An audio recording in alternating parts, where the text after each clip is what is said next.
इसकी सजा मिलेगी, इजराइल पर हम दया नहीं करेंगे। क्या यह भी एक साइकोलॉजिकल वॉरफेयर है? ये भी हम समझेंगे। लेकिन इजराइल पर हम दया नहीं करेंगे, इजराइल को इसकी सजा मिलेगी। इजराइल ने बहुत बड़ी गलती की है, यह खामनेई का बयान सामने आया है। अब ये खामनेई कोशिश कर रहे हैं बहादुर होने की, या बहादुरी भरे शब्दों को बस सामने रख रहे हैं, ये तो कुछ दिनों के अंदर पता जरूर चलेगा।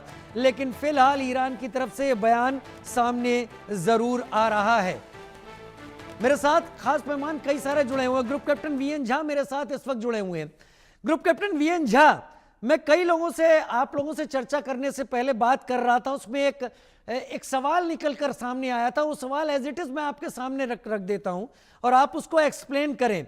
हमने अभी समझ लिया, चेरियन साहब ने भी समझाया, major general Kochar, doctor Aaron Abraham में भी कई बातें रखी। लेकिन कुछ लोगों का यह मानना है कि ये एक और रूस यूक्रेन पार्ट 2 दुनिया में तैयार हो गया है। क्या वाकई ऐसा है? देखिए, अभी फिलहाल के संदर्भ में तो अभी ये रशिया यूक्रेन नहीं है, क्योंकि यूक्रेन के साथ में नेटो खड़ा था और इसीलिए यूक्रेन इतनी दिन सरवाइव कर पाया, नहीं तो वो कब का खत्म हो गया होता। ये बात यहाँ पे ईरान के साथ में नहीं है। ईरान के साथ में आज के दिन में लगभग लगभग कोई नहीं है। लेबनान आप ले लीजिए, लेबनान के पास में कोई शक्ति नहीं है। यमन को ले लीजिए, यमन की अपनी शक्ति नहीं है। थोड़ा सा इराक में हिजबुल्लाह के बहुत सारे फैक्शंस, खास करके खिताब हिजबुल्लाह, उससे वहां पे लोग डरते हैं, वो इतना सशक्त है। तो कुछ चीजें यहाँ पे हैं। सीरिया, सीरिया इसके सामने में शायद इसके साथ नहीं आना चाहेगा ईरान के साथ में।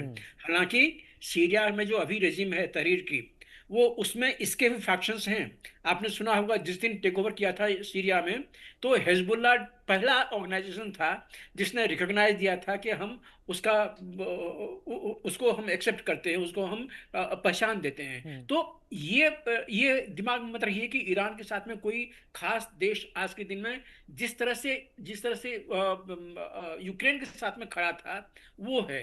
तो ये तो बिल्कुल साफ हो जाए। दूसरी चीज, देखिए, हम लोग सब चीज एक चीज को भूल रहे हैं। अगर इसराइल का ईरानियन एयर स्पेस पे टोटल एयर डोमिनेंस है, सुप्रीमेसी है, तो वहां से एक भी एयरक्राफ्ट टेक ऑफ नहीं होगा। वहां से एक भी मिसाइल अगर टेक ऑफ किया या लॉन्च हुआ, तो उस मिसाइल का जो सिग्नेचर है वो इसराइली एयरक्राफ्ट को, F-35 उनके पास में है, उसके पास में मिलेगा और फिर अगले मिसाइल से वो तबाह हो जाएगा।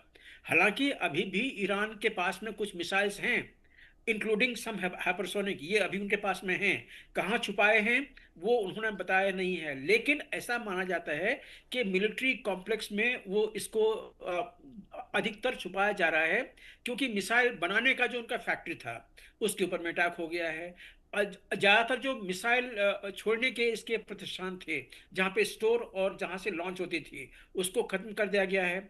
छोटे जो रेंज के मिसाइल्स थे, जो कि 1000 किलोमीटर से कम का था, जो कि इसराइल पे हमला नहीं किया जा सकता, जिससे वो अभी भी इसके बचे हुए हैं, लेकिन वो इसराइल के अगेंस्ट में फिलहाल यूज नहीं किए जा सकते हैं जब तक कि उसको ट्रांसपोर्ट करके वो इराक में लेके ना जाए या किसी और देश में लेके ना जाए। तो ये आज के दिन में प्रॉब्लम है ईरान के साथ में कि चूंकि एयर डोमिनेंस नहीं है वहां पे, ईरान आने वाले किसी भी दिन में घुटने पे लाके खड़ा किया जा सकता है, उसको घुटने पे लाया जा सकता है। ये प्रॉब्लम अभी ईरान के साथ में है।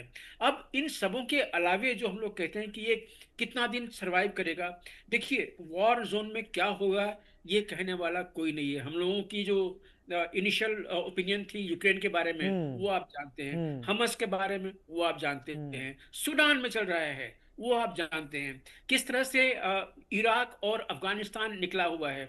ये सारी चीजें जो हैं हमें बताती हैं कि आप प्रेडिक्ट नहीं कर सकते हैं आज के दिन में कि कौन सा वार कब तक चलेगा। लेकिन ईरान आज के दिन में बिल्कुल सदमे में है, क्योंकि उसके पास में ज्यादा ऑप्शन नहीं बचा है, क्योंकि वो उसके पास में एयर स्पेस ही नहीं है। तो इसीलिए उसको अगर सुविधा या कोई प्रोविजंस मिलेगा, कहाँ से मिलेगा, कौन लाएगा? चाइना ये रिस्क नहीं ले सकता है, रशिया ये रिस्क नहीं लेगा। बच गया कौन? पाकिस्तान। पाकिस्तान के ऊपर में आप यकीन नहीं कर सकते हैं। हाँ, एक जगह है, एक चीज है जो पाकिस्तान कर सकता है। आयतुल्लाह को यहां से निकाल के तुम भी इस्लामिस्ट, मैं भी इस्लामिस्ट, दोनों रेडिकल हैं, वहां पे उसको छुपाया जा सकता है। अगर वहां पे ओसामा को छुपाया जा सकता है अबोटाबाद के बगल में, तो ये आयतुल्लाह को भी वहां पे छुपाया जा सकता है। दूसरा, पाकिस्तानी न्यूक्लियर आर्सेनल पे आप ध्यान रखें। अभी जैसा हम लोगों ने पिछले लगभग 2-3 महीने में हमने कवर किया था कि ईरान के पास में ऑलरेडी 92.5% ग्रेड यूरेनियम है, जिससे 7, 8, 9, 10 वो आर्सेनल बना सकता है। उसके पास में डेटोनेशन भी है। उसका एक जो जो सेंटर है वो खास करके इसीलिए यूज होता है। शायद उसका नाम मेरे ख्याल से संजारियन है, जहाँ पे कि ये ब्लास्ट टेस्ट फैसिलिटी है। वहां पे वो ऑलरेडी है, ब्लास्ट वो ऑलरेडी कर चुका है पहले भी। तो मतलब डेटोनेशन फैसिलिटी है। अब मिसाइल पे लॉन्च करने के लिए, क्योंकि ये जो एटॉमिक बम होते हैं, ये ऐसे नहीं होते कि आप मिसाइल पे डाल के दीजिए, जहां गिरेगा धमाका हो जाएगा, ऐसे नहीं होता है। इसकी डेटोनेशन धमाके से लगभग 100 मिली सेकेंड्स पहले करनी पड़ती है, जिससे कि वो सरफेस के 50 मीटर ऊपर वो ब्लास्ट कर सके, जिससे कि मैक्सिमम डैमेज हो। ये टेक्नोलॉजी अलग होती है जो अभी फिलहाल ईरान के पास में नहीं है। तो पाकिस्तान दे सकता है उसको। तू भी रेडिकल, मैं भी रेडिकल, दे सकता है। तो ये चीजों पे थोड़ा सा ध्यान रखिए। यानी और क्या क्या इसीलिए क्या क्या पाकिस्तान एक कदम उठाएगा? आपने बड़ा अलग अलग जगह इस चर्चा को घुमा दिया, और पाकिस्तान ऐसा कर सकता